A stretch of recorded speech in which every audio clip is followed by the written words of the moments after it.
السلام علیکم دوستو، انسائیڈ میں معظم فخر میں خوش آمدید۔ عمران خان نے دورہ کیا آج پھر، اور دورہ کیا ہے ISI ہیڈ کوارٹر کا، اور اس ہیڈ کوارٹر کے اندر گزشتہ ایک مہینے کے اندر یہ ان کا دوسرا دورہ ہے، اور اس دورے میں بھی ان کے ساتھ موجود تھے وزیر داخلہ شیخ رشید اور وزیر اطلاعات فواد چودھری، اور اس کے ساتھ ساتھ چونکہ آرمی چیف نے بھی اس اجلاس میں شرکت کرنی تھی، لیکن وہ چونکہ ملک میں موجود نہیں ہے، وہ 2 دن سے ازبکستان کے دورے میں ہیں، اور آج ان کی وہاں پہ بھی ملاقات ہوئی ہے ازبک چیف آف آرمی اسٹاف سے۔ خیر وہ تو ایک ضمنی بات ہے، لیکن جو ملاقات ہے آج عمران خان کی، وہ صرف ایک حوالے سے اہمیت کی حامل ہے، اور وہ معاملہ ہے اس وقت لاہور میں ہونے والا بم دھماکہ، کیونکہ یہ جو اجلاس تھا آج، یہ ہے نیشنل انٹیلیجنس کوارڈینیشن کمیٹی کا اجلاس، اور اس اجلاس کے اندر جو انٹیلیجنس شیئرنگ کے معاملات چل رہے ہیں اس وقت، اس کے حوالے سے گفتگو ہونی تھی، اور لاہور میں ہونے والا جو واقعہ ہے وہ اس کا فلیش پوائنٹ اس وجہ سے بن رہا ہے چونکہ افغانستان کے اندر جو ڈیولپمنٹس ہیں، وہاں پر جو امریکی فوجوں کا انخلاء ہے، اور اس کے ساتھ ساتھ وہاں پر جو ایک دم سے دوبارہ طالبان آگے بڑھتے ہوئے آ رہے ہیں اور مختلف اضلاع پر قبضہ کر لیا ہے، اور پاکستان پر جو مختلف طریقوں سے دباؤ آ رہا ہے انٹیلیجنس شیئرنگ کے حوالے سے انٹرنیشنل قوتوں کا، ان تمام چیزوں کو اس اجلاس میں جائزہ لیا گیا ہے۔ اور یہ بھی میں آپ کو بتا دوں کہ اس اجلاس کی اس کے علاوہ اور کوئی اہمیت نہیں ہے، یہاں پہ اور کسی قسم کی پولیٹیکل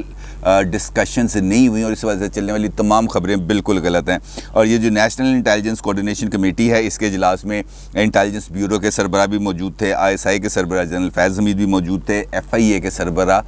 بھی موجود تھے، اور یہ جو کمیٹی ہے اس کے بارے میں آپ کو تھوڑا سا بتا دوں کہ یہ جو نیشنل انٹیلیجنس کوارڈینیشن کمیٹی ہے، یہ ایبٹ آباد کمیشن کی رپورٹ کے نتیجے میں قائم کی گئی تھی، اور ایبٹ آباد کمیشن آپ کو پتہ ہے کہ امریکی آپریشن کے بعد اس پر تحقیقات کی گئی تھیں، جسٹس جاوید اقبال صاحب کی سربراہی میں جو کمیشن بنا تھا اس نے، اور جو خامی کی نشاندہی کی گئی تھی وہ یہ تھی کہ مختلف ادارے پاکستان میں انٹیلیجنس کے موجود ہیں، اور ہر ایک ادارہ اپنی اپنی رپورٹ بناتا ہے، اپنے اپنے ادارے کے سربراہ کو بھیج دیتا ہے، لیکن ملکی لیول پر اس حوالے سے کوئی ایسا مربوط نظام نہیں ہے انٹیلیجنس شیئرنگ کا جہاں سے اس انٹیلیجنس کی بیس پر آگے کوئی کارروائی کی جا سکے مربوط انداز میں تمام اداروں کو آن بورڈ لے کر۔ تو اس کے نتیجے میں یہ کمیٹی نومبر 2020 میں قائم کی گئی تھی، اور اس کے بعد سے یہ فنکشنل ہے۔ اس معاملے پر میں نے آپ کے ساتھ بات کرنی تھی، لیکن اس سے زیادہ ایک اور اہم معاملہ ہے جو بہت زیادہ سینسٹیو معاملہ ہے، اور ایک ایسا ہیومن ایشو ہے جس کے اوپر اگر ہم نے آج بات نہ کی، کیونکہ ہم سیاست پر بات کرتے رہتے ہیں، ہم سیاسی جماعتوں پر تنقید کرتے رہتے ہیں، ہم پولیٹیکل لیڈرز پر تنقید کرتے رہتے ہیں، ہم کرپشن کی بات کرتے ہیں، ہم احتساب کی بات کرتے ہیں، لیکن معاشرے میں پائی جانے والی برائیوں کے حوالے سے ہم بالکل بھی بات نہیں کرتے، اور اس لیے میں نے آج یہ والا ٹاپک کو سلیکٹ کیا، اگرچہ میرے پروڈیوسر صاحب اس بات سے مجھے بار بار منع کرتے رہے، لیکن پھر بھی میں اس ٹاپک کو آپ کے ساتھ شیئر کروں گا، کیونکہ یہ معاملہ ہے اور بہت زیادہ سنگین، اور جسے ہم کہہ سکتے ہیں افسوسناک۔ ریاست مدینہ کے دعوے داروں کے لیے بھی یہ ایک بہت بڑا لمحہ فکری ہے، کیونکہ ان واقعات کے نتیجے سے معاشرے کا سیاہ بدبودار بدنما رخ ہمارے سامنے آتا ہے، اور اس رخ کے سامنے آنے کے باوجود ہماری جو حکومت ہے وہ دوائی پی کے سوئی ہوئی ہے، اس کو کسی چیز کا ہوش نہیں۔ اگر آپ گزشتہ چند دنوں میں دیکھیں تو آپ کو پے در پے ویڈیوز لیکس نظر آئیں گی، اور جو یہ ویڈیوز ہیں اس میں خاص طور پر بچوں کے حوالے سے ہیں، اور ان بچوں کو جو ہے جنسی زیادتی کا نشانہ بنانے کے حوالے سے ہیں، اور خاص طور پر ان بچوں کے حوالے سے ہیں جو دینی درسگاہوں میں تعلیم حاصل کرنے جاتے ہیں، اور ان واقعات نے کم از کم میرے لیے تو وہ قصور کے اس واقعے کی بھی یاد تازہ کر دی جہاں پر سینکڑوں بچوں کو نشانہ بنایا گیا تھا، پھر ان کی ویڈیوز بنائی گئی تھیں، اور پھر ان کو ڈارک ویب پر اپلوڈ بھی کر دیا گیا تھا۔ لیکن اس سارے معاملے پر ہم افسوس کے علاوہ کیا کر سکتے ہیں، کیونکہ یہ ہمارے معاشرے کا ایک ایسا رخ ہے جس پر ہم بات نہیں کرتے۔ اگر آپ لاہور میں ہیں، لاہور میں رہتے ہیں، ماڈل ٹاؤن سے اگر آپ کا گزر ہوتا ہے، اور اگر حالیہ دنوں کے اندر آپ کو ماڈل ٹاؤن پولیس اسٹیشن کے ارد گرد سے آپ کا گزر ہوا ہو، تو آپ نے نوٹ کیا ہوگا کہ وہاں پر گاڑیوں کی ایک طویل قطار موجود ہوتی ہے، اور یہ طویل قطار جو گاڑیوں کی ہے وہاں پر جو موجود ہے، یہ وہاں پر اپنے کیسز کی رجسٹر کرانے نہیں آئے یا کسی قید اور معاملات کی وجہ سے نہیں آئے، یہ وہاں پہ صرف ایک قیدی سے ملنے آئے ہیں، اور وہ قیدی وہ ہیں جن کو حال ہی میں ایک ویڈیو کے لیک ہونے کے بعد گرفتار کیا گیا ہے میاں والی سے، عبدالعزیز صاحب کی بات کہہ رہا ہوں، کم از کم میں ان کو مفتی کہنے کا روادار نہیں ہوں، کیونکہ میرے خیال میں ان کو مفتی نہیں کہا جا سکتا، لیکن اس کے باوجود یہ جو گاڑیوں میں سوار لوگ آئے ہیں یہ ان کو تھانے میں رعایتیں دلوانے کے لیے آئے ہیں، یہ ان کو کھانا دینے کے لیے آئے ہیں، یہ ان کی مزاج پرسی کے لیے آئے ہیں، یہ ان کو پوچھنے ہیں کہ جناب آپ کو پنکھا تو نہیں چاہیے، آپ کو کولر تو نہیں چاہیے، اور میڈیا کو اس تھانے کی حدود میں داخل ہونے کی اجازت نہیں ہے کہ وہ لوگ وہاں پر جا سکیں اور اس سارے واقعات کو رپورٹ کر سکیں، لیکن وہاں پر عبدالعزیز صاحب کو جو ہے VIP پروٹوکول مل رہا ہے، یعنی کہ اس سوسائٹی میں، اس معاشرے میں اس طرح کے واقعات کی اور اس طرح کے واقعات کو مرتکب کرنے والوں کی کوئی بھی اہمیت نہیں ہے، کسی کو اس بات سے کوئی غرض نہیں ہے کہ ایسا واقعہ ہوا ہے، یعنی وہ ہر بندہ اپنی لائن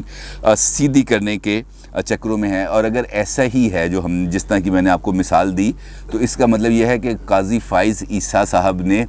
بالکل درست کہا تھا جب ان کے مقدمے کی سماعت ہو رہی تھی، تو انہوں نے دوران سماعت پاکستانی معاشرے کے لیے گٹر کا لفظ استعمال کیا تھا، اور بالکل درست استعمال کیا تھا، کیونکہ آج ایسا محسوس ہو رہا ہے کہ ہم واقعتاً ایک گٹر میں رہ رہے ہیں، کیونکہ اگر ہم غلط کو غلط نہیں کہیں گے، اگر ہم سیاہ کو سفید میں خلط ملط کر دیں گے، اگر ہم برائی کو برائی تسلیم نہیں کریں گے تو معاشرے میں سدھار نہیں آ سکتا، اور یہ اس وقت ہے جب ٹاپ لیول سے اس بات کی سنگینی کو محسوس کیا جائے، جب اس ملک کا وزیر اعظم ایک انٹرنیشنل ٹی وی کو انٹرویو دیتے ہوئے یہ کہے گا کہ خواتین کے لباس سے مردوں میں ٹیمپٹیشن ہوتی ہے، مرد کوئی روبوٹ نہیں ہے، تو ان سے یہ سوال اب تو پوچھنا بنتا ہے کہ مردوں کے لباس میں کون سی خرابی ایسی ہے جس کی وجہ سے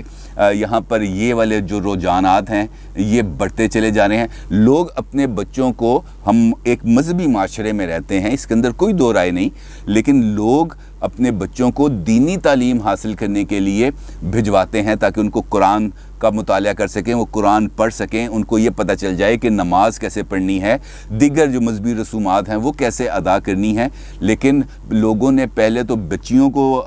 مساجد اور مدارس میں بھیجنا بند کر دیا تھا، لیکن اب مجھے لگتا ہے کہ لوگ بیٹوں کے بارے میں بھی ایسا ہی سلوک کریں گے۔ آپ کو یاد ہے گزشتہ، اگر آپ سوشل میڈیا کو دیکھتے ہیں تو 3-4 دن پہلے سوشل میڈیا پر ایک ٹرینڈ تھا، ٹاپ ٹرینڈ رہا، وہ 3 دن رہا، اور وہ ٹاپ ٹرینڈ کیا تھا کہ جناب ٹک ٹاک جو ہے وہ ہومو سیکچویلٹی کو بڑھاوا دے رہا ہے۔ ٹھیک ہے، 3 دن تک یہ ٹاپ ٹرینڈ رہا، لیکن سوال بنتا ہے ان واقعات کے سامنے آنے کے بعد کہ یہ جو ہمارے یہ جو سلیرکس ہیں یہ کون سی ٹک ٹاک دیکھتے ہیں، یا بیگو لائیو دیکھتے ہیں، یا سنیکس ویڈیوز دیکھتے ہیں، یا یہ ایسی کون سی ایپ استعمال کرتے ہیں، کیونکہ جہاں تک ان کے بارے میں انفارمیشن ہے وہ تو یہ ہے کہ یہ تو تمام چیزیں ان یہ جو ساری ایپس ہیں ان کو تو بالکل ہی ربش تصور کرتے ہیں، وہ تو یہ کہتے ہیں کہ یہ چیزیں تو ہے ہی نہیں، یہ تو سب کچھ غلط سلط ہے، اور اس کے باوجود اگر وہ یہ سوشل میڈیا سے دور ہیں، ایپس سے دور ہیں، تو پھر اس برائی کی وجہ کیا ہے؟ ہونا تو یہ چاہیے کہ حکومت اس ایک واقعے کو ہی سامنے رکھتے ہوئے ایک وسیع البنیاد تحقیقات کا آغاز کرے، تمام مساجد، سکولز، جو جہاں پر بھی مشنری ادارے جو بھی ہیں واٹ ایور، اس ایک واقعے کی بیس پر جو تمام طلباء ہیں، طالبات ہیں، ان کا میڈیکل کرایا جائے، پتہ چلے کہ یہ جناب کیا معاملہ چل رہا ہے اور کب سے چل رہا ہے، کیونکہ یہ آج سے تو واقعہ نہیں ہے، اور اس کے بعد پھر ہم جواز تلاش کریں، پھر ہم یہ کہیں کہ جناب یہ غلطی ہے، غلطی تو کسی سے بھی ہو سکتی ہے، عالم سے بھی ہو سکتی ہے اور کسی جاہل سے بھی ہو سکتی ہے، جاہل سے تو غلطی کا کوئی نہ کوئی گنجائش بنتی ہے، لیکن عالم سے کیسے غلطی کی گنجائش بن سکتی ہے؟ کسی طریقے سے پاسبل ہی نہیں ہے کہ ہم اس بات کو تسلیم کریں۔ اور اس کے بعد اگر عالم ہے تو وہ جب اپنی ایک ویڈیو جاری کر رہا تھا تو وہ قرآن پر ہاتھ رکھ کے کہتا کہ جناب مجھے نشہ آور چیز پلائی گئی اور اس کے بعد مجھے ہوش نہیں رہا، فلاں ہو گیا، لیکن اس کے بعد جب گرفتاری ہوئی تو سب کچھ تسلیم کر لیا۔ اور اگر غلطی ہی بنیاد ہے تو پھر یہ جو جیلیں بھری ہوئی ہیں، کسی نے جیب کاٹی، کسی نے چوری کی، کسی نے ڈکیتی کی، کسی نے قتل کیا، کسی نے ریپ کیا، تو ایک آدھ مرتبہ کیا ہوگا نا، تو یہ سب کے لیے بھی پھر معافی کا دروازہ کھلنا چاہیے، سب کو پھر ایک ہی لاٹھی سے ہانکنا چاہیے۔ یہاں پر بات بات پر سر کاٹنے کے اور ہر طرح کے آپ کو فتاویٰ مل جاتے ہیں، فتووں کی بالکل اجازت ہے۔ اور سوشل میڈیا پر ابھی ایک ویڈیو وائرل ہے، اگر آپ کہیں گے تو میں اس کا لنک بھی آپ کے ساتھ شیئر کر دوں گا۔ اس لنک میں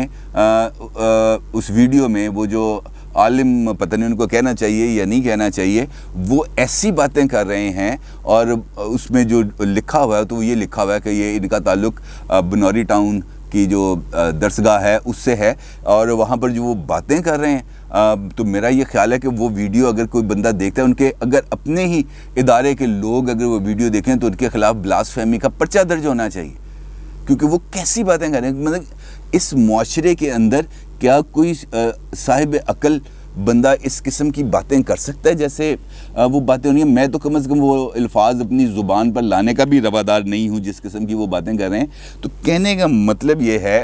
کہ سب کو ہم ایک لاٹھی سے نہیں ہانک سکتے، اچھے لوگ بھی ہیں، برے لوگ بھی ہیں، اور برے لوگ اس وجہ سے سنگل آؤٹ کرنا ضروری ہیں کیونکہ وہ معاشرے میں اور تمام طبقات میں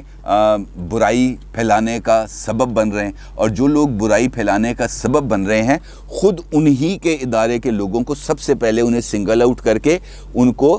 کڑی سزائیں دے کر ان کو عبرت کا نشان بنانا چاہیے۔ اگر اس مدرسے جس کا بھی ہم ذکر کر رہے تھے، اس طالب علم نے شکایت کی اور شکایت پر کوئی اثر نہیں ہوا، تو اس کے بعد اس نے ویڈیو بنائی، پھر بھی کوئی اثر نہیں ہوا۔ جب ویڈیو وائرل ہوئی، جب سوشل میڈیا پر اپلوڈ ہوئی، تو اس کے بعد نکالا گیا۔ تو کیا ہم ہر ایک واقعے کے لیے اس بات کا انتظار کریں گے کہ وہ سوشل میڈیا کی زینت بنے؟ ہماری حکومت تو صرف اس وقت جاگتی ہے جب معاملہ سوشل میڈیا پر آ جاتا ہے، سوشل میڈیا پر ٹرینڈ بن جاتا ہے، ویڈیوز وائرل ہو جاتی ہیں، آڈیوز وائرل ہو جاتی ہیں، تب ہمیں ہوش آتا ہے، اور پھر ہم 2 دن تک بہت زیادہ کاسمیٹک قسم کے اقدامات کرتے ہیں، اور اس کے بعد چونکہ ہمارے ملک میں ایونٹس کی کمی نہیں ہے، ایک کے بعد دوسرا لائن اپ ہو جاتا ہے، تو دوسرا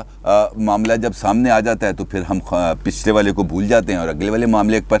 پکڑ لیتے ہیں۔ یہ قصور ہمارا بھی ہے، ہم میڈیا والوں کا بھی یہی قصور ہے، لیکن کیا کیا جائے؟ ان سارے صورتحال پر اگر ہم نے آج غور نہ کیا، اگر ہم نے اس پر آج قابو نہ پایا، اگر ہم نے سیریسلی اس معاملے کو نہ دیکھا، اور دوسری بات یہ ہے کہ میں صرف